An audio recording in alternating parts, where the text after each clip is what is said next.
On another notice, we can represent the covalent bonds in substances in a number of ways, as you can observe in the following diagrams. We gave two examples for water, which is H2O, and ammonia, which is NH3.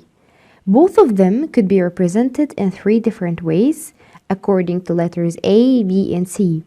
The category A, it represents the bonding in a covalent molecule where we are showing them by the highest energy levels or outer shells. So we use the outermost shell and we draw it around the symbol of the element to represent the covalent bonds, using also the electrons either as dots, which are the original electrons, and the cross ones are the shared ones actually. We have the another way, which is B, and it is using the outer electrons in a dot and cross diagram. So here in the second way to represent the covalent bonds is that we don't use the outermost shells, we don't draw circles, we only use the dot and cross diagram.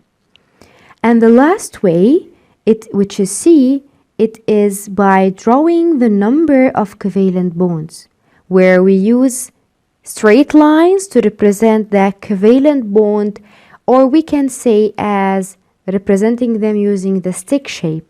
So we draw them as lines, as many as covalent bonds we have.